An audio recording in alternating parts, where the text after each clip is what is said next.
Fala, meu povo, começando aqui mais um Let's Go Cast. Hoje nós temos mais um convidado especial, como todos que vêm aqui são especiais. Antes de a gente começar o programa, eu queria lembrar vocês de irem nas redes sociais, tanto do Let's Go Cast, quanto no YouTube do Let's Go Cast, como principalmente na rede social do Futebol contra o Câncer. Nós estamos se aproximando do Dia da Criança, o Futebol contra o Câncer, junto com alguns apoiadores que logo a gente vai divulgar quem está nos ajudando. A gente vai fazer uma ação para o Dia das Crianças e esse é o nosso intuito também do nosso podcast, para que a gente possa fazer a diferença na vida de outras pessoas. E todos os convidados que vêm aqui, eles vêm com muito carinho e com muita dedicação, sabendo desse tema, e eles dedicam o seu tempo, que o tempo é o mais escasso que a gente tem hoje, para estar aqui, compartilhar do seu conhecimento. Então vocês que estão aí, apoiem a nossa causa também, se vocês puderem. Se vocês não puderem, vocês vão lá, sigam, compartilham, indiquem para outra pessoa, que tudo isso é importante.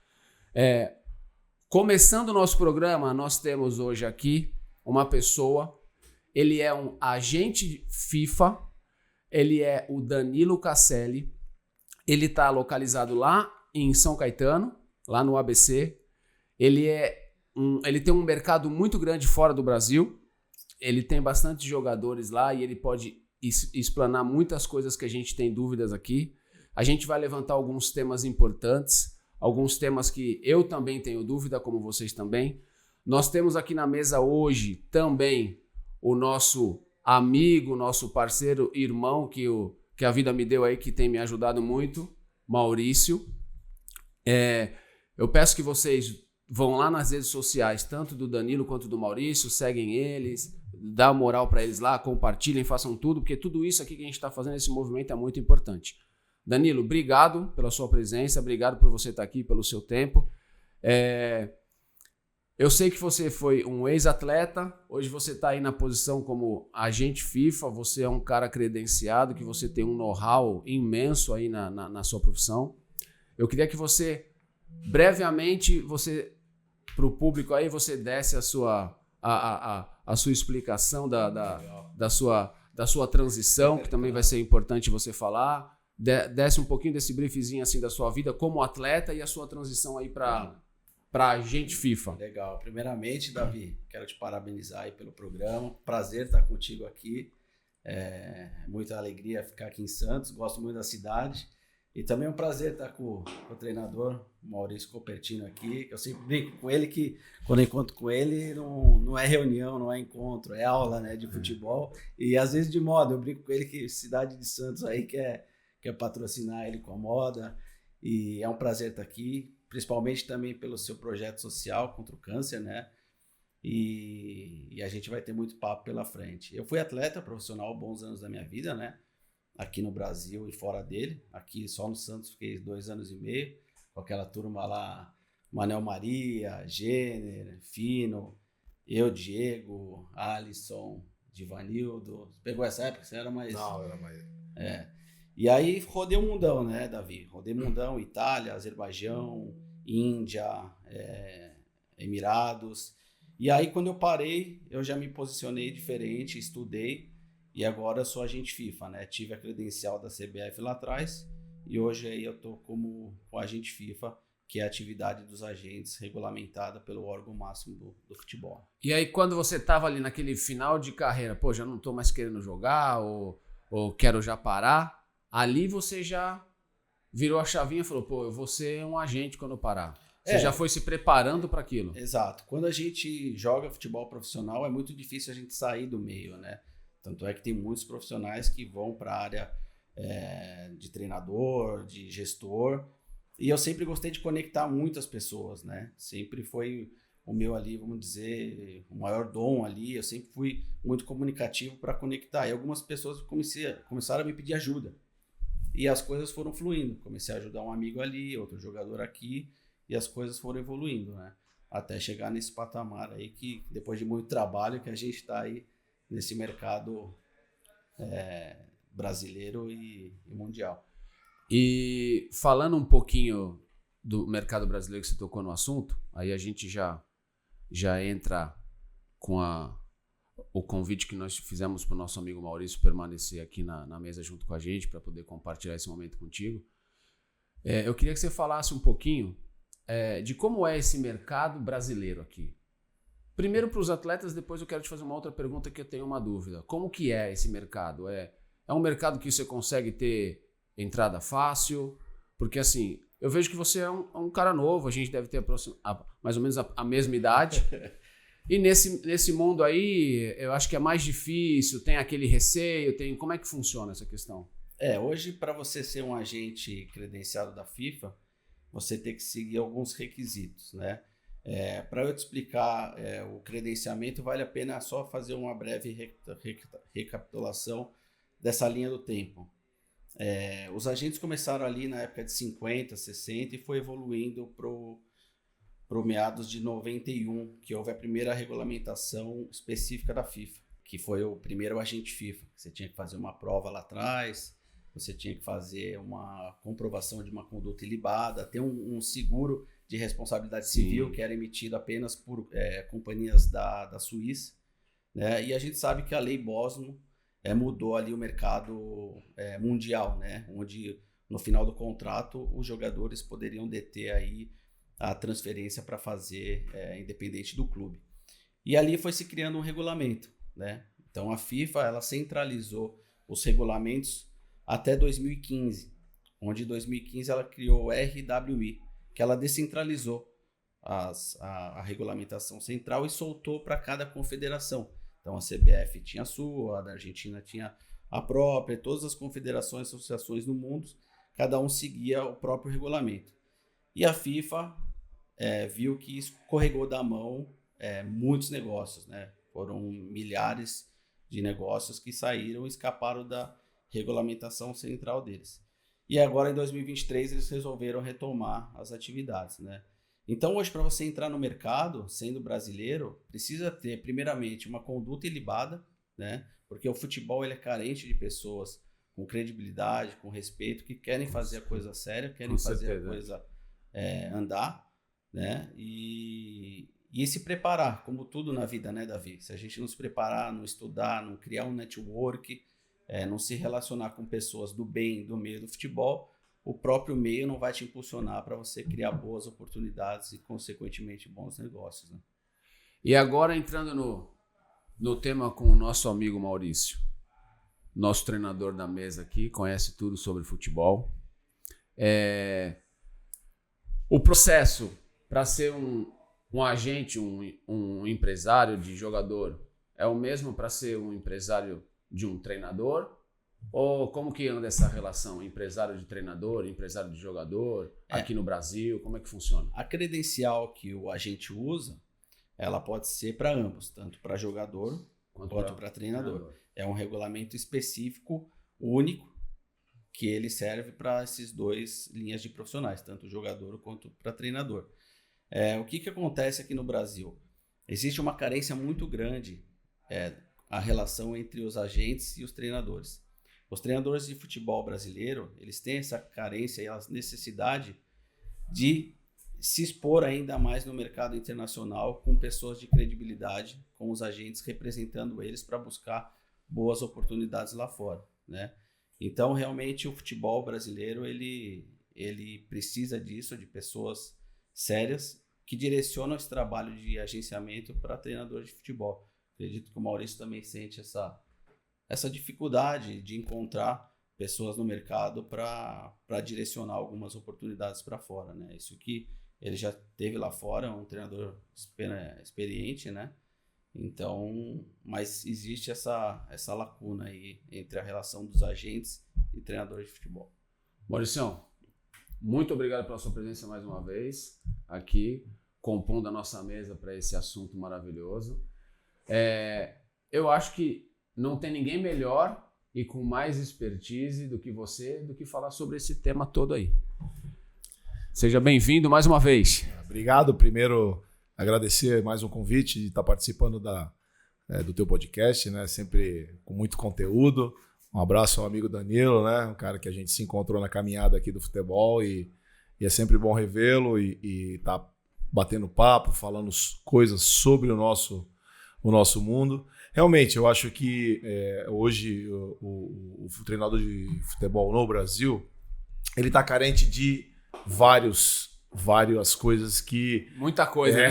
Que a gente... Vamos fazer quantos podcasts para falar sobre Então, assim, eu acho que uma delas, né, é essa representatividade, não só de agentes de futebol que de repente direcionem a sua intenção de mercado também para ter treinadores de futebol na sua carteira, não só jogador, mas também a legislação do futebol brasileiro, as facilitações que tem das licenças brasileiras em contrapartida de vir outros estrangeiros trabalharem aqui, né? A gente não tem a mesma facilidade quando nós vamos para outros países, né?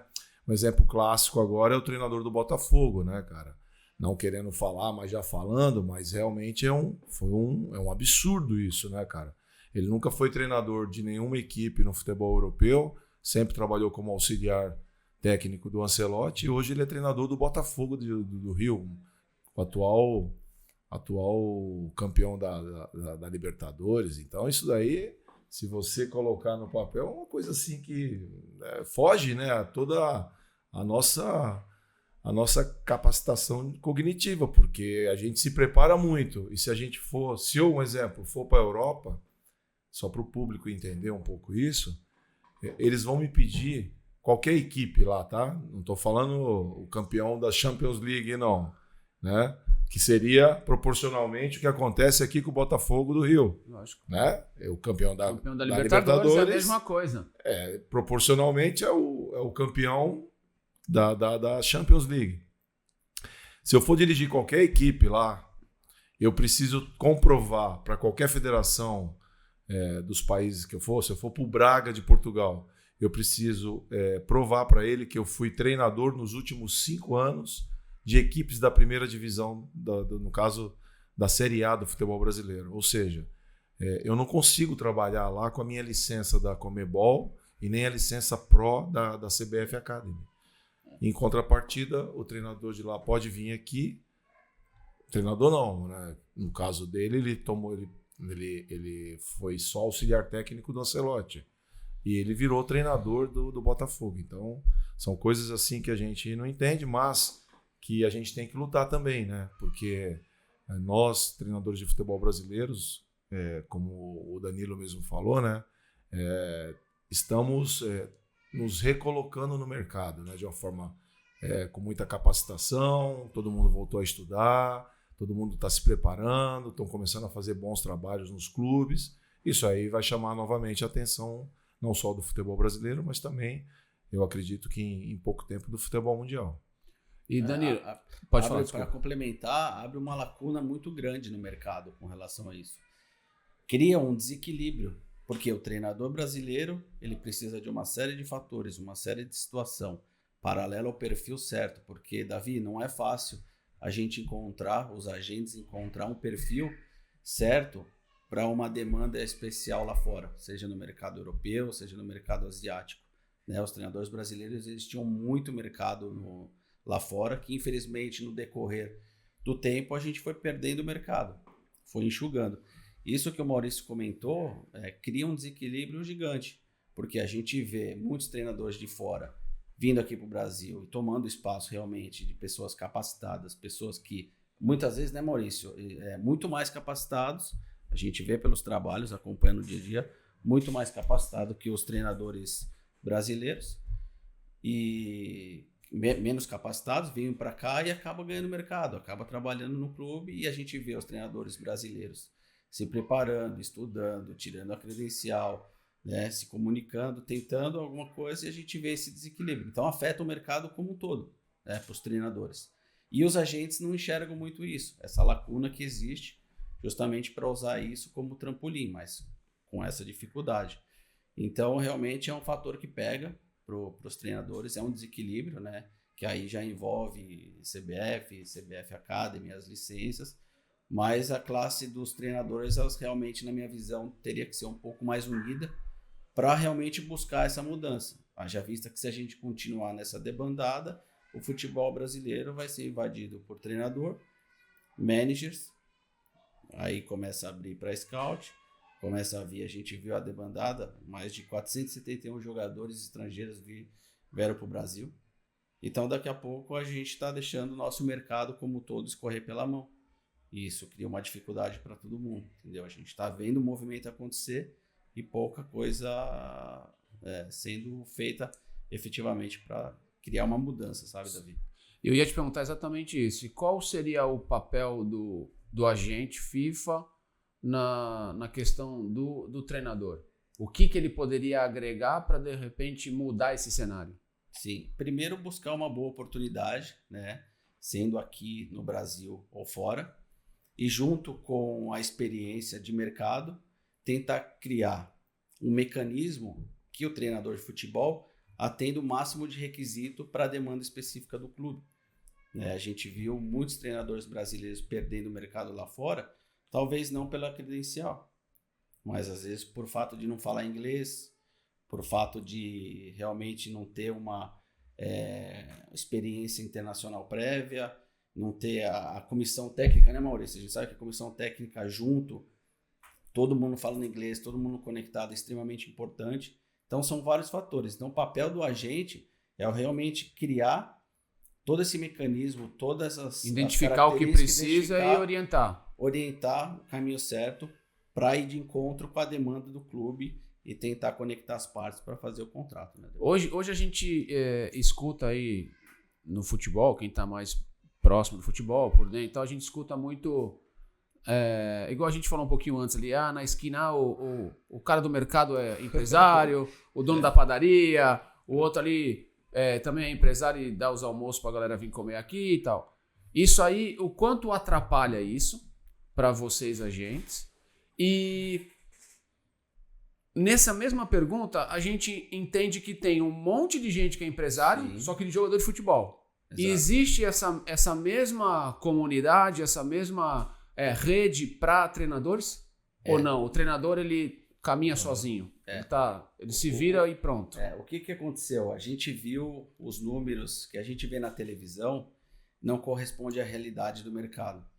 Então, esse movimento foi desde lá de trás, quando o Wagner Ribeiro fez com o Robinho, com o Kaká, que aí apareceu na televisão que o agente ganhou milhões de reais numa transferência. E aí todo mundo abre o olho visando o lado financeiro, mas não sabe que existe todo um trabalho específico, muito longo para fazer uma grande transferência. Então o que aconteceu, Davi? Todo mundo, em uma época, quis ser agente de futebol. Então, com todo respeito a todas as profissões, mas o cara tinha, sei lá, um comércio, mas ele tinha agente de jogador, tinha o DVD na época, né, Maurício? Você deve ter recebido muito DVD no momento. Ô, professor, recebi e enviei. Eu também. Na época a gente enviava aqueles DHL, a fita cassete. Ixi. Via DHL, né? VHS. Né? E aí o que aconteceu? Foi poluindo o mercado. Foi poluindo, junto com essas mudanças de regulamentação, que ninguém se preparava. Porque o que fez a FIFA descentralizar foi realmente esse não controle. Porque o cara tirava a credencial e trabalhava. E o outro que não tinha exercia a mesma função. Então ela perdeu o controle disso. Porque não tinha grandes fiscalizações com os clubes e não conseguia controlar quem realmente fazia. Então, realmente, Davi, respondendo, atrapalha sim. Hoje, o que eu sugiro é que os profissionais, tanto os jogadores quanto os treinadores, busquem os agentes FIFA. Isso é muito simples identificar. Você entra no site da FIFA, tem a lista completa dos nomes, endereço, tudo completo para você já primeiro passo a identificar quem é. Quem não for, realmente já compromete, né? Já descartar. E existe realmente essa diferenciação. O agente que ele é só de jogador e o agente que ele é de treinador, né? Então, para linkar realmente os treinadores brasileiros, eles são efetivamente carentes de agentes exclusivos que façam um trabalho diferenciado para buscar oportunidades, tanto no mercado brasileiro quanto fora. Mas realmente atrapalha sim, é uma situação que realmente atrapalha. E você, Maurício, você tem essa mesma percepção dele a respeito do agente de treinador e jogador? O que você me diz sobre essa Não, história? sem dúvida, né? Depois da Copa do Mundo do Brasil, né? Essa situação ficou mais clara, né? Então eu acho que nós tivemos um hiato muito grande de 4, 5 anos ali, até sair a primeira licença Pro da turma de treinadores de futebol. E agora, com essa solidificação do curso da CBF, com os profissionais tendo a licença Pro, né? A gente sabe que ainda precisa muita coisa ainda a ser galgado, mas já é um avanço, né? Hoje a gente, foi até ontem eu estava lendo algo sobre o Felipe Luiz, treinador do Flamengo, recebeu uma proposta do Fenerbahçe, da Turquia. Quando que isso aí, há 5 anos atrás, a gente ouviria isso, né? Então eu acho que já é uma mudança e assim como o Danilo, né? Outros agentes perceberem isso, sobre esse mercado de treinadores, eu acho que é fundamental, né? Eu acho que tudo que vier para ajudar a fortalecer esse mercado, porque, veja bem, é um aquário muito grande, porque quando você tem um treinador de futebol sobre a sua custódia, no caso do agente, se o treinador fizer um bom trabalho no clube, você recebe as chaves do clube, né? Porque o clube acaba tendo essa indicação pelo agente ou por ter sido confiança, né? Essa confiança começa a estreitar, porque o treinador de futebol, diferentemente, mesmo sendo brasileiro, é diferente de um jogador. O jogador de futebol brasileiro a gente sabe que é respeitado no mundo inteiro, né? Mas o treinador de futebol, realmente, a gente vê as coisas acontecendo não só aqui no Brasil, mas no mundo. O treinador tem um poder hoje muito grande em cima de um clube de futebol quando ele está fazendo um bom trabalho, né? Então eu acho que isso daí abre uma porta também que para o agente é muito interessante, né? De estar realmente tendo aquela aproximação de um clube de futebol através de um treinador, que é diferente de você ter um jogador. Lógico que também o jogador ele é muito respeitado dentro do clube, principalmente quando ele vai e faz um grande trabalho, abre muitas portas para o agente, mas é um outro segmento dentro do futebol que bom que o Danilo está tendo essa visão e está tendo esse entendimento do mercado, né, aqui para o futebol brasileiro, porque eu acho que está mudando mesmo, sabe?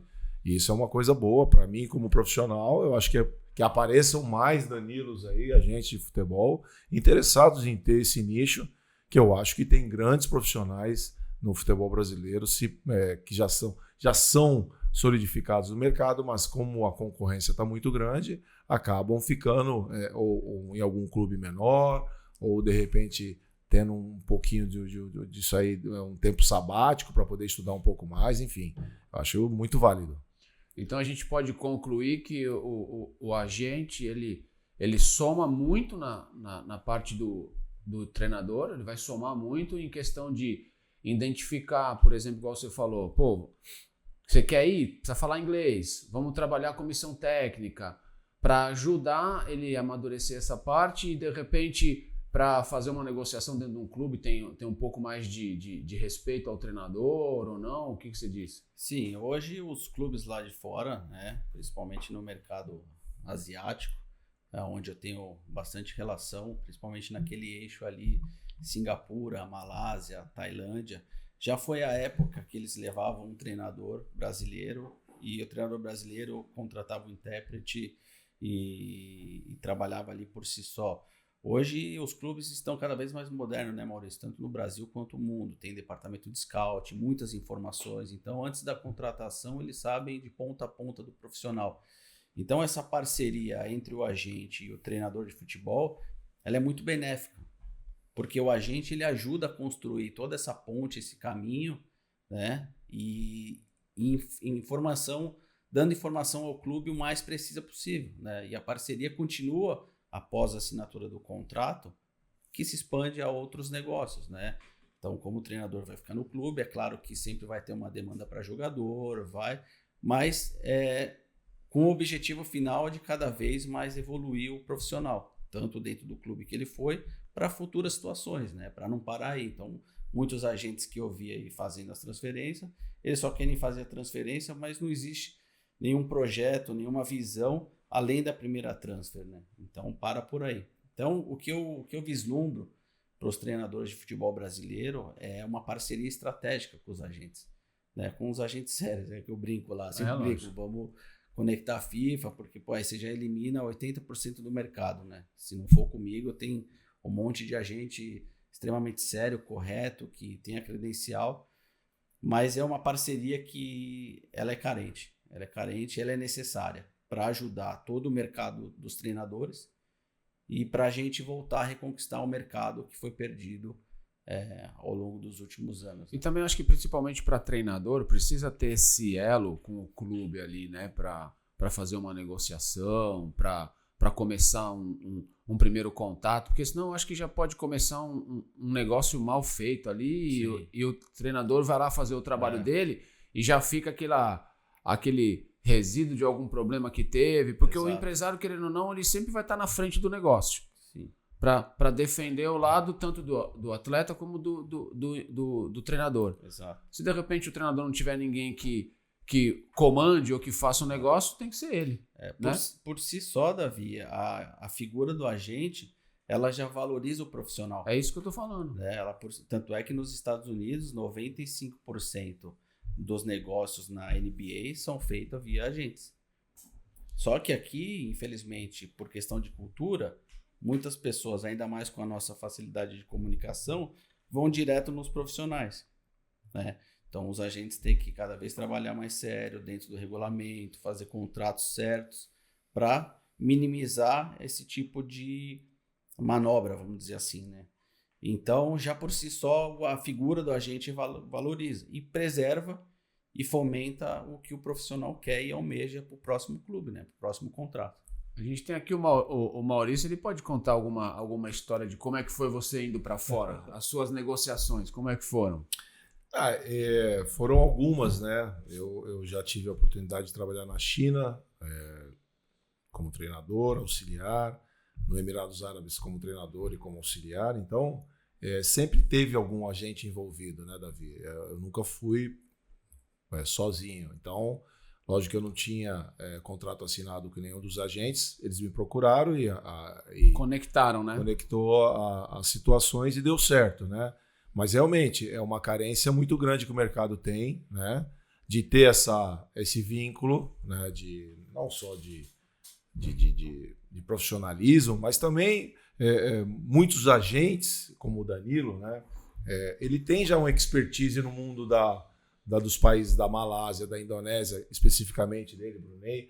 Então, isso facilita o profissional que vai para lá. Por quê? Se ele leva você como um profissional que ele confia, né? Confiou e conectou com o clube e deu certo, eu tenho certeza, mesmo ele não sendo teu agente, mas ele vai conectar o mundo lá da Malásia com a cultura, falando sobre algumas coisas pertinentes ao clube que ele está indo. Por quê? Porque ele tem esse conhecimento. Isso facilita muito a vida do profissional que está indo. Como eu tive quando eu fui para a China, com as pessoas que me levaram para lá, né? Como eu tive quando eu fui para os Emirados Árabes, que também me facilitaram muito e me deram muitas dicas boas. Então, eu acho que esse tipo de conexão no Brasil é muito válido, cara. Principalmente porque eu acho que, volto a repetir, nós estamos num momento crescente agora dos treinadores brasileiros, dos jovens treinadores que vieram aí nessa levada, nessa reformulação, digamos assim, né?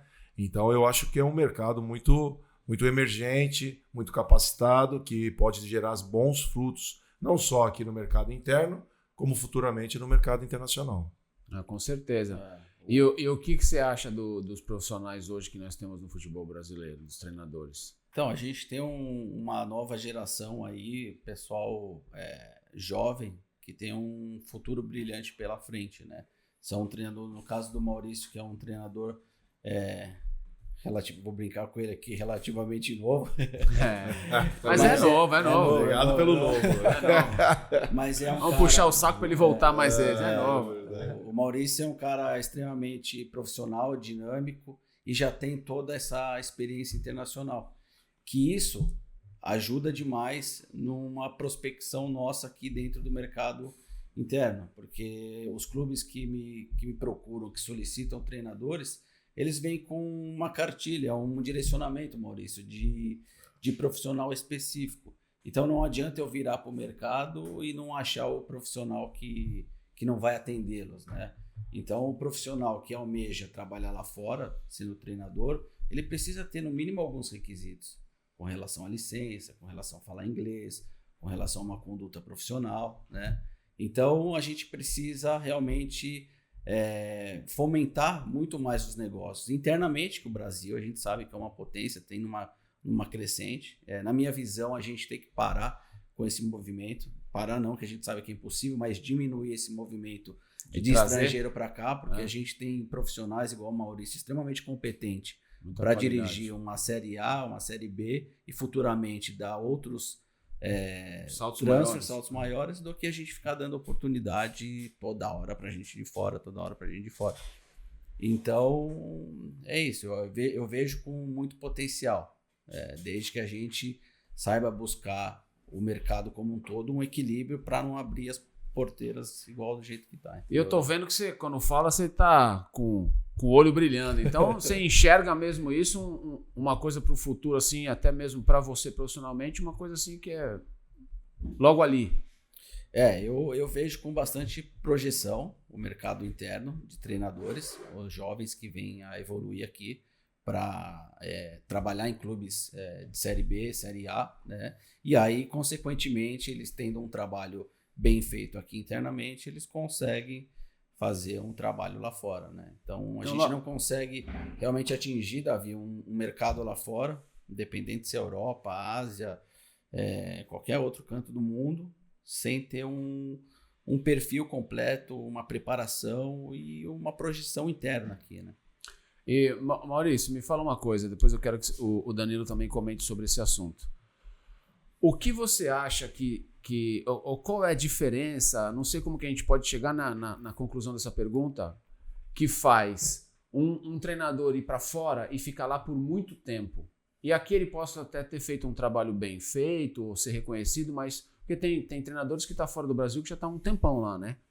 Pô. Então, e qual que é essa diferença? Será que é o jeito que eles são tratados, como que eles são valorizados fora do que aqui no Brasil? Porque aqui a gente vê que dá 1 mês, 2 meses, 3 meses. 2 partidas já. O cara pode ter ganhado, pode ter ido bem, pode ter arrumado o time, mas o que aconteceu? Eu fui embora. Mas por quê? Sem explicação nenhuma, entendeu? Então, o que você pode explicar? Porque você é treinador, então o que eu falar não vai ser tão convincente quanto a sua explicação. Eu acho que é uma série de fatores, sabe, Davi? Eu acho que dentro do futebol mundial, tudo gira em cima do resultado, né? A grande maioria dos sucessos e insucessos são em cima, realmente, da performance e do resultado. E nós temos brasileiros fazendo grandes trabalhos no mundo, né? O Jardine, no México, né? Fazendo um excepcional trabalho no América, campeão, tricampeão mexicano, tá dando tudo lá, né?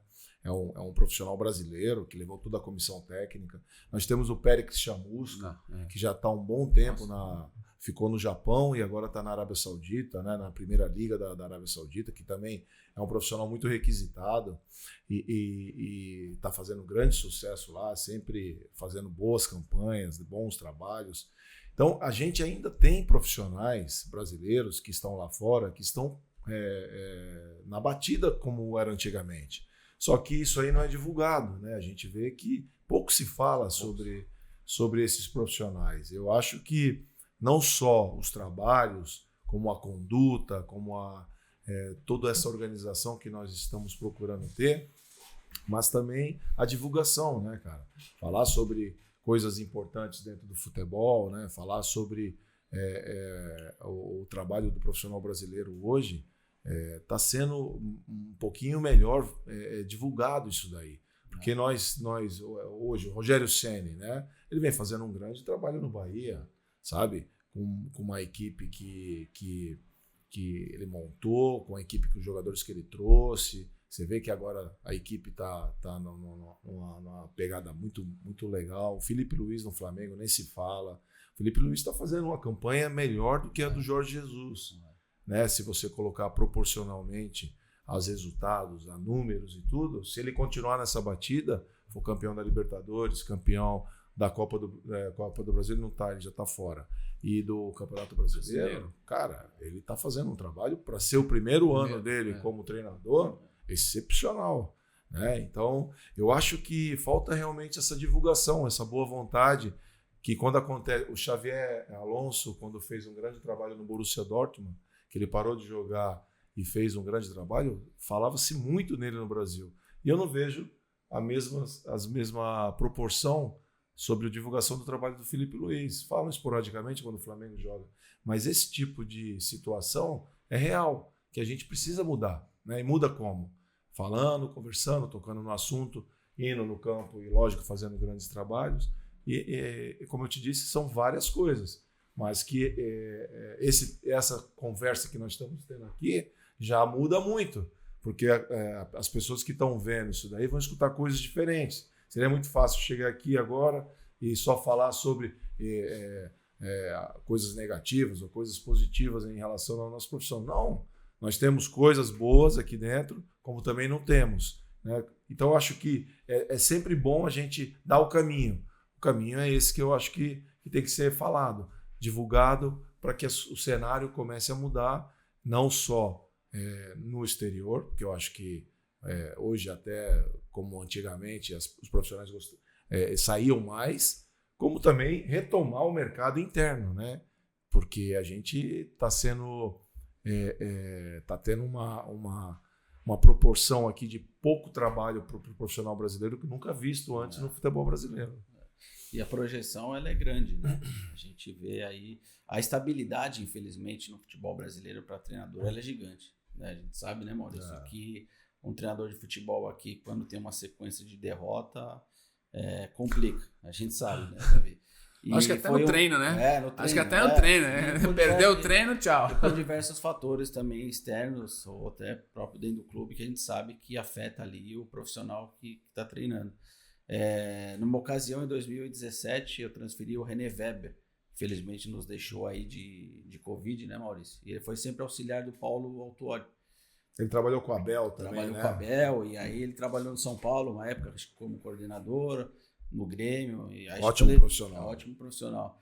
E tinha todo o perfil para ir para fora, o clube me demandou um profissional daquele perfil e encaixou tudo.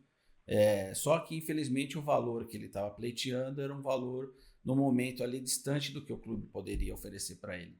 E aí a gente entrou nessa questão que a gente está discutindo agora, que é a estabilidade. Então, o que pesou na decisão do René Weber para ir para o mercado estrangeiro naquela ocasião foi a estabilidade. Porque ele pensou, se eu ficar aqui no mercado do Brasil, talvez na sequência que eu vou ter, eu vou trabalhar mais 2-3 meses aqui do jeito que estava no clube quando ele estava aqui. E aí a estabilidade fez com que ele fizesse esse contrato novo. Então você vê como que é importante as trocas de ideia entre os agentes, os treinadores, o mercado específico. Ele acabou ficando 1 ano lá, ficou super bem. Lá acabou, acho que em 4º na Singapura Cup. E na Singapura Premier League, na Singapura Cup ele foi até a final, perdeu contra o Albirex. E ali depois foi surgindo outros treinadores, né? O Sérgio Alexandre, que eu transferi para a Índia. Então eu comecei a perceber ao longo dos últimos 10 anos que existe essa lacuna. Né? E aí se encontra treinadores igual do nível do Maurício Copertino, que é um nível, não é porque eu estou na presença dele, não. A gente sabe da experiência que ele teve, internacional, com a capacidade, com os profissionais que ele trabalhou, com o Vanderlei Luxemburgo, com a experiência já de China, outros países. Então é um perfil que muitas vezes os managers aqui do Brasil não olham. Eles preferem novamente pegar um movimento que a gente está vendo agora, assim, entendeu, Davi? Isso é muito prejudicial. Será que não é para só acompanhar o mercado? Também acompanhar o mercado, mas talvez seja mais o mercado interno para o próprio umbigo do que... Então, é por isso que eu tô falando, né? do que o próprio mercado geral dos treinadores brasileiros. Que aí na onda, né? Vamos contratar também, que a gente fica aqui gera uma mídia, acaba... E aí acaba negócios, o futebol brasileiro indo pro caminho que tá, né? É uma pena. Eu acho que a gente tem que seriamente pensar. A gente sabe que a classe dos agentes, elas são desunidas. Assim como eu tomo a liberdade de também compartilhar uma ideia, pelo que eu converso com os treinadores, que os treinadores de futebol brasileiro são desunidos. Então, se a gente começar com essa desunião, o movimento é esse. A gente vai cada vez mais perdendo o mercado. Cada vez mais. Vai chegar uma hora que a gente vai ter nosso território aqui dominado por estrangeiro, entendeu, Davi? Aí a coisa vai ficar... Aí eu acho que é um pouco mais o papel do agente, né? De fazer essa comunicação com os treinadores, de ir mostrando tudo isso que você está explicando aqui agora para onde que estão indo. Porque treinador bom a gente tem, cara capacitado tem, eu acho que não precisa buscar tanto lá fora, né? Exatamente. Dá pra gente, igual o Maurício gosta muito de falar, pescar aqui no nosso aquário. Exato. A gente tem muito bons profissionais aqui no Brasil, que eles conseguem trabalhar em alto nível aqui no Brasil e também um alto nível lá fora.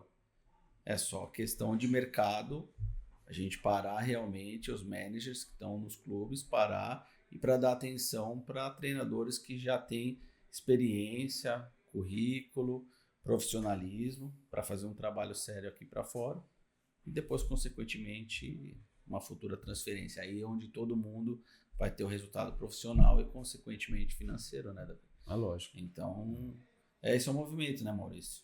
É o que eu enxergo, assim, que está acontecendo e a gente vê no dia a dia, né, que a gente está aqui comentando de bastidores, o quanto é difícil a gente ver um movimento que, sabe, que a gente defenda os brasileiros um pouco mais do que só dar abertura para estrangeiro. Daqui a pouco... Nossa língua oficial aqui no futebol só vai ser espanhol, castelhano. E temos que falar hora pois agora para tudo e estão perdendo o mercado, Davi. Tá difícil mesmo. Maurício, me fala uma coisa. Você que está vivendo junto nesse círculo aí dos treinadores, o jogador de futebol, quando ele começa a jogar bola, ele quer sempre ir para fora e jogar num time europeu. O que o treinador pensa? O treinador também quer ir para fora, quer ir numa seleção brasileira, o que os treinadores conversam entre eles? Não, eu falo por mim, essa curiosidade. Por mim, sabe, Davi? Eu já expus isso para muita gente já, que o meu maior objetivo hoje é trabalhar no mercado interno, sabe, no Brasil. Lógico que trabalhar fora do Brasil, né, quando você já... É um dos melhores que você acha ou é o melhor? O futebol brasileiro... Como jogador, como tudo, como matéria-prima. Tirando a parte de fora do campo que a gente já conhece. Não, eu acho que o futebol brasileiro ele é uma situação assim, única no mundo. Aqui se produz os melhores jogadores do mundo ainda, sabe? Fato. Isso aí não vai discussão. Se perder. Não tem discussão. Você vê um jogador brasileiro atuando e vê um jogador de qualquer país do mundo, mas é muito diferente. Lógico que é um esporte coletivo e quando isso... é colocado em prática, as diferenças acabam, né? Muito pela cultura do país, enfim, tem uma série de coisas aí que interferem. Mas se nós olharmos para o nosso produto, melhorarmos os nossos produtos em relação aos dirigentes terem essa percepção de melhorar os campeonatos aqui, divulgarem melhor para o mundo, fazerem coisas importantes dentro do futebol brasileiro, como melhorar as estruturas de tudo, sabe? Ter um piso, um gramado decente, como tem na Europa, para poder se cobrar do atleta um nível técnico melhor, sabe? Série de coisas que existe aqui que passa desapercebido. Mas eu acho, como brasileiro, que nós temos um produto excepcional na mão. E eu, falando como profissional, treinador de futebol, é um grande desafio para mim conquistar esse mercado brasileiro, mais do que qualquer um do mundo, porque eu acredito muito nisso, que quando você consegue ser um profissional reconhecido dentro do teu país, as portas do mundo se abrem, porque você como brasileiro, você já é reconhecido no mundo como um profissional capacitado. Agora, se você consegue mostrar isso aqui dentro, né? E temos grandes exemplos, não só de brasileiros aqui que têm feito grandes trabalhos, estão sendo reconhecidos agora, como os próprios estrangeiros, né? Com todo respeito ao Abel, que é um grande treinador do Palmeiras, ele nunca trabalhou em alto nível lá na Europa. Ele estava no PAOK da Grécia, né? Então, quando ele veio para cá, ele mostrou todo o seu potencial e o seu trabalho. Hoje, ele é um cara muito reconhecido, não só aqui no mercado da América do Sul, como na Europa. Então, eu não estou falando só de brasileiro, né? E ele opta em trabalhar aqui por quê? Só porque... Não, ele sabe que ele é onde ele está. Palmeiras é uma grande equipe que dá uma grande estrutura para ele. Você conhece bem, né? Eu Você acho, conhece bem. Eu acho que ele... E vou te falar um negócio, eu não sei se ele vai largar o Palmeiras, porque realmente onde ele está é um lugar excepcional. E o clube entendeu ele, ele entendeu o clube. Então, são exemplos bons que a gente tem que citar também, né? O Jorge Jesus veio, fez um trabalho sazonal, fez excepcional, foi embora assim como tem outros brasileiros fazendo e fizeram já grandes campanhas aí. Então eu acho que o mercado aqui brasileiro é um mercado que ainda me seduz muito e eu quero buscar meu espaço aqui dentro. Vou fazer uma pergunta levantando a respeito do que você falou agora. O treinador para um clube, ele faz muita diferença? Por que eu estou te perguntando isso? Porque aqui no Brasil a gente tem a época do Santos. O Santos está se reformulando agora aí a sua estrutura e tal, o centro de treinamento e tudo mais, desde a época do Vanderlei Luxemburgo. Lembra? Lá atrás, ele que fez toda essa revolução, e tem outros treinadores que possam ter feito isso em outros lugares, eu não me lembro. O treinador realmente ele muda tudo mesmo num clube, ele ajuda para um treinador bom, estou falando, ele vai lá e ele busca melhorar todas as partes do clube. Como é que funciona essa questão? Com certeza, principalmente quando o profissional... Quando você chega num clube lá, como é que você vai lá, analisa todos os setores, eu quero trabalhar assim, senta todo mundo, organiza, explica um pouco essa parte. Geralmente isso não acontece, né? Geralmente você chega no clube e você tem que mostrar o resultado no campo, né? Aí, conforme vai tendo essa sintonia, você vai ficando mais tempo dentro do clube, você acaba expondo algumas ideias para os profissionais dirigentes. Então, às vezes não dá tempo, né? Às vezes não dá tempo. Então, quando você começa a colocar as suas necessidades, com a necessidade do grupo de atleta, com todo o processo que tem que ser um time de futebol, nas conversas diárias que você tem com os dirigentes e as pessoas que te comandam, você começa a dar muitas dicas, muitas opiniões em relação ao que eles têm e para onde eles podem ir, né? Mas não é sempre que acontece, principalmente pelo fator econômico. Os clubes no Brasil realmente passam por dificuldades grandes, né, financeiras, e isso aí atrapalha muito, né? Porque eu, no meu entendimento como profissional do futebol e vivendo do futebol desde jovem, eu tenho essa percepção clara. Se os clubes de futebol se organizarem, tiverem centros de treinamentos importantes, com estrutura para as categorias menores, aqui é uma fábrica de fazer jogadores importantes no mundo. E muitos jogadores, né? Em toda a parte do futebol brasileiro tem isso. Agora, não são todas as regiões que vocês têm um CT de treinamento como tem em Cotia, como tem o Atlético Paranaense, como tem o Mirassol, né? Como tem o Retrô lá a gente não pode só... Tem o Floresta lá no Ceará, que é um centro de treinamento excepcional, que é um cara de dono, sabe? E muitos clubes estão fazendo, o Bahia está fazendo, se reestruturando, né? O próprio Flamengo fez um centro de treinamento maravilhoso, hoje, né, referência. Exato. O Red Bull Bragantino fez um baita de um CT de treinamento, enfim. Cinematográfico. Exatamente, porque a visão hoje dos clubes que querem realmente não só permanecer, mas ganhar títulos e ter lucro. Um retorno financeiro, né? Porque precisa, né? Na Europa você não tem esse retorno. Na Europa você é um cara comprador. Você constrói o centro de treinamento para ter as categorias de base. Mas poucas equipes na Europa conseguem revelar jogadores. São compradores de jogadores jovens que levam para suas categorias. No Brasil é diferente. No Brasil o cara faz o centro de treinamento e o produto, a matéria-prima está aqui. É só ele lapidar, ter bons profissionais que consigam evoluir esse jogador e ele acaba se tornando... eu vou te citar, o Grêmio, esse ano, vendeu quase 300 milhões de jogadores jovens. Só da base, sem passar pelo profissional. Outra equipe que vende muito jogador é o Fluminense. Também vende jogador assim, mas muito jogador. Então, hoje, a base ela se autossustenta, sem necessidade do profissional. Acontece que, no que acontece no Brasil, é diferente. Eles jogam tudo para o profissional e o profissional tem que bancar toda a estrutura para baixo. A estrutura para baixo. É um absurdo isso, né, cara? Para somar, Maurício, um exemplo na prática que deu efeito no campo foi o Barra. que é de Balneário de Camboriú. Ele subiu agora da D para C, que isso demonstra que um centro de treinamento de excelência. Eu tive lá com eles lá há pouco tempo, você vê que é uma estrutura que talvez alguns clubes ainda de Série B ali não tem. Então você vê que reflete, né, Maurício? Tanto nas transferências da base, igual o Maurício comentou, até no campo mesmo, subindo de divisão e alcançando futuras divisões, né? Pô, a gente tem o exemplo aí do Mirassol, pô. Onde tá o Mirassol hoje? E o Mirassol foi de um ano pro outro, foi ganhando até Série A, pô. Exato. E do jeito que tá, no que vem, vai pra Libertadores. Será, mano? Tomara que vá, porque esse exemplo se torne uma situação realmente de referência. Não é porque você é o Mirassol, né, que nunca disputou uma Série A, mas que se estruturou profissionalmente, que não pode ter essa capacitação. Que legal, porque valoriza muito, né? Outros clubes falam, pô, por que o Mirassol está em 4º lugar no Campeonato Brasileiro? Como a gente vê ao contrário também, né? Uma má administração, uma má gestão, como faz o caminho inverso, né?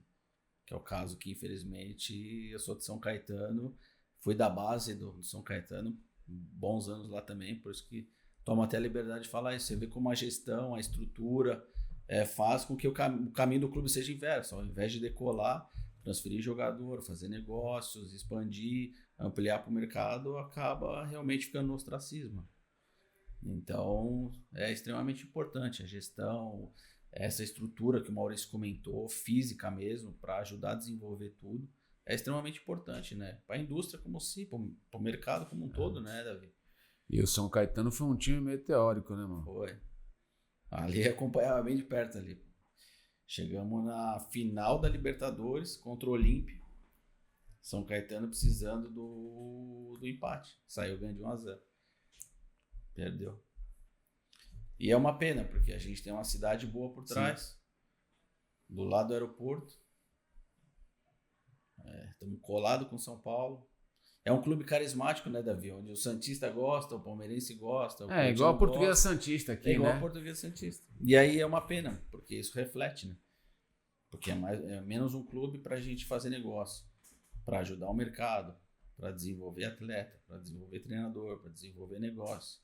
Aí você vê Portuguesa Santista, você vê São Caetano, Juventus está encravado numa das regiões mais valorizadas de São Paulo.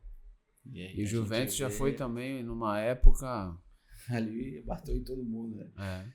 E, enfim, mas a gente não tem que olhar só por esse lado, tem que olhar que o mercado brasileiro é um mercado gigante, é um mercado de potencial, existe muito bons profissionais em todas as áreas do futebol brasileiro, que na minha visão falta o que a gente comentou aqui no programa, é realmente essa união visando o mercado como um todo para evoluir. Né? A gente não pode só usar o futebol para interesses pessoais, tanto dentro do clube como pessoais para agentes, para treinadores, para jogadores, que acaba todo mundo dispersando e acaba a gente não fazendo negócio. Aí acaba todo mundo patinando. E aí você vê um ciclo se repetindo. Nunca acaba. Vou brincar. Trocam-se as cadeiras, mas são sempre as mesmas bundas. Troca o treinador na Série A, é mesmo o outro que vai. E os treinadores de potenciais que a gente tem no Brasil? Então é um movimento que a gente tem que parar e falar, opa, vamos olhar com carinho aqui, senão nós vamos perder. É complicado, futebol é complicado. O que você acha dessa questão da SAF? Você defende isso? Você acha que é bom pro futebol?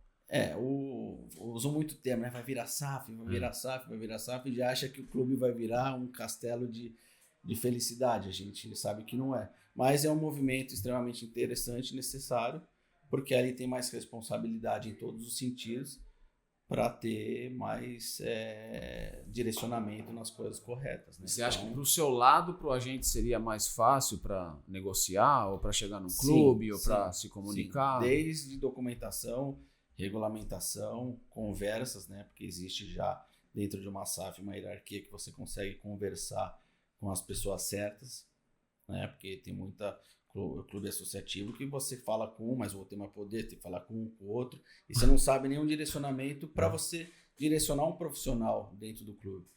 Né? Isso com a SAF ela ajudou bastante com os agentes com relação a isso. Aí você tem o CEO, você tem já o diretor de futebol, você já tem um todo um direcionamento para você conduzir um profissional dentro do clube. Mas não é a solução, né? Se não cuidar bem do dinheiro, não sabe o que vai acontecer. Essa situação da SAF é uma coisa que realmente, essa privatização dos clubes, né, no Brasil, nesse momento, é muito pertinente. Porque a gente está falando aqui de clubes tradicionais que ficaram pelo caminho aí por uma falta de profissionalismo, né? Total. Então eu acho que a questão SAF é um assunto que para o Brasil funcionaria muito. Porque se a gente está falando em profissionalismo, em coisas assim importantes para o clube, eu tenho certeza que se um cara compra um clube, seja ele qual for o clube no Brasil, ele vai direcionar para um caminho que a gente está tocando aqui nos assuntos pertinentes, né?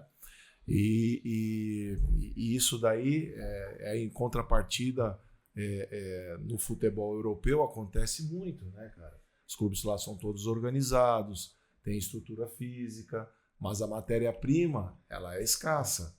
Então, são duas situações que às vezes as pessoas põem na ponta da balança, mas não fala para mim um jogador que foi revelado do Barcelona, que está jogando em alguma equipe do futebol brasileiro. Nenhuma, né? Por quê? Porque o cara não tem interesse de tirar um cara lá da base do Barcelona, mesmo porque é uma situação... O cara do Barcelona não vai querer sair de lá para vir para cá, né? E quantos jovens brasileiros que você pergunta no Sub-15 e fala assim, qual é seu sonho? É jogar no Barcelona. Então, assim,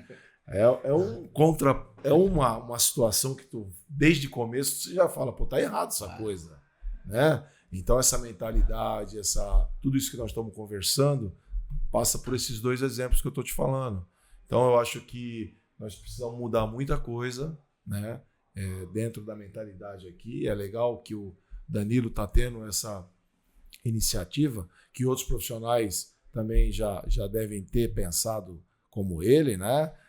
Agora, nós, profissionais de futebol, temos que realmente procurar, dentro de um cenário que está não só internacional, mas interno, também se preparar, como o Danilo disse, sermos proativos em relação a ter uma segunda língua, né? A ter a preparação acadêmica, a se preparar quando não estiver trabalhando e procurar estar evoluindo, porque eu acho que as oportunidades no futebol acontecem muito rápido, né? As coisas acontecem muito rápido dentro do futebol e nós, como profissionais, não podemos parar. Eu acho que essa é a grande luta de todos aqui, e principalmente agora com essa situação das SAFs acontecendo no Brasil. Legal. E você aí, com essa questão de treinador, você já tem alguns no teu radar aí, não? Não precisa nem falar nomes. Já tem alguns. Tô por aqui, meu. Já há 10 anos, né? Que eu já trabalho mais direcionado com os treinadores de futebol. Te dei o exemplo do René Weber, né? Sim. E aí foi evoluindo. Foi praticamente aí nesses 10 anos uns 15 para fora, né? Mais naquele eixo ali da Ásia, né? Então, no Brasil é mais resistente esse mercado? Não. É o que o Maurício comentou. O que acontece? Hoje, principalmente ele colocou num ponto muito bacana, que é um detalhe que muitos profissionais ainda do Brasil não se atentaram.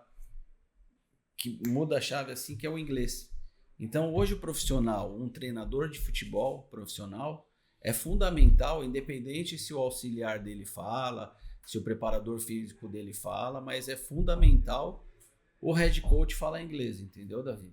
Fundamental. Já passou situações no meu escritório que até gostou do portfólio, do currículo, do histórico ali, mas perguntou se falava inglês. Eu tive um caso com um treinador, agora recente, para o mercado asiático, que ele comentou, não, eu falo inglês, não, mas fica despreocupado que o meu auxiliar também fala tal.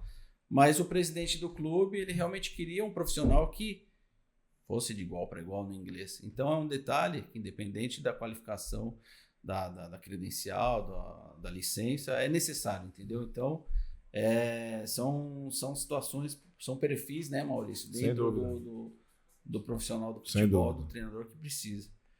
Esse faz toda a diferença, né, cara? Faz toda a diferença. Porque a comunicação no futebol e na vida, não só na vida no futebol, mas no mundo corporativista, você precisa se comunicar. Como é que você vai, quando a gente fala, né, que não só o esporte, mas muitos segmentos aí, a comunicação é importante para você adquirir o respeito do teu grupo, como é que você vai fazer isso se você não fala inglês? Como é que você vai fazer isso sem se comunicar? Então, é uma situação que puxa a outra, né? Não basta ser só um grande profissional de campo. Você tem que ter essa segunda língua entranhada dentro do teu currículo. Com certeza, é isso aí. Bom, gente, a gente já passou do nosso horário aqui. Eu não quero segurar muito o Danilo, senão o cachê dele vai ficar muito caro. Tá? O do Maurício, então, nem fala. O do Maurício tá pendurado na conta aí. Eu queria muito agradecer a sua vinda aqui, a do Maurício também. Queria agradecer vocês que estão aí em casa nos assistindo. Escutaram bastante assunto pertinente aqui, bastante dúvida que eu tenho certeza que vocês tiveram também. Eu vou pedir mais uma vez para vocês irem nas redes sociais, se inscrever no canal do YouTube, se inscrever no Instagram, procurar lá o Futebol contra o Câncer. Agradecer mais uma vez a Flick Authority que me proporcionou aí a camiseta para gravar para o episódio com vocês aqui. Sempre quando a gente grava e o Maurício está aqui, eles falam, pô, aquele cara lá é elegante demais, tem que mostrar a Flick para ele. Não, mas ele sabe disso, eu já falei para ele da outra vez, pô. Quando eu vou ver o Maurício, sabe o que eu faço? Eu vou no guarda-roupa e escolho a melhor roupa, porque se eu for com a minha mais ou menos, eu tô frito. Metade da loja de Santos aí que patrocinou. Agradecer vocês dois, agradecer vocês que estão aí. Ao Mal Fera, que veio fazer mais uma vez o programa pra gente. Muito obrigado. A gente está sempre à disposição para vocês aí. Espero que tudo que você tenha nos proporcionado aqui de ideias que se realize. E espero que vocês tenham curtido, gostado do programa. E é isso aí. Show de bola. Obrigado. Vocês podem aí falar com o público para cá, se despedir, falar com o seu público. Se quiser, pode pedir para eles acompanharem lá o Futebol contra o Câncer, nos ajudar também lá, que é muito importante. Legal. Que a nossa função é essa, ajudar. É isso aí. Não, mais uma vez, obrigado aí pelo convite. É um prazer exato estar aqui dividindo as ideias. Espero que o público aí tenha entendido aí algumas ideias que a gente quis compartilhar. Mais uma vez, prazer estar com o Maurício, um grande profissional, dispensa comentários aqui. É um profissional que vai ter grandes projeções ainda no mercado do Brasil, quanto lá fora. E é isso. O que eu gostaria de falar para o público é realmente que as pessoas procurassem filtrar os profissionais que buscam trabalhar no futebol, independente de qualquer agente, entendeu? Sempre busquem, hoje a gente tem muita informação, que busquem os profissionais de qualidade, com credibilidade, que só assim as coisas vão evoluir, né? E mais uma vez aí, parabéns pelo projeto com o Futebol contra o Câncer. E pode contar com a gente lá, te estendo o convite para ir para a terra de São Caetano lá. Vamos lá. E de portas abertas para você. Show, legal? Obricião. Parabéns aí Valeu. pelo programa. Mauricião, casa sua. Grande prazer estar novamente aqui. Um abraço aí a todos que acompanharam a nossa conversa. E em especial aí a turminha lá do Futebol contra o Câncer, né, cara? Uma causa muito nobre. E a gente que vai ficando mais experiente, cada vez mais vai vendo que os valores da vida são esse mesmo. E quando você chega num nível de capacitação cognitiva de ser humano, você entende que servir ao próximo realmente te faz muito bem e faz parte do nosso processo aqui, né? Então, grande abraço a todos mais uma vez. Obrigado, Davi, pelo convite. Um abraço. Valeu, obrigado, gente. Valeu. E vamos pro próximo. É isso aí.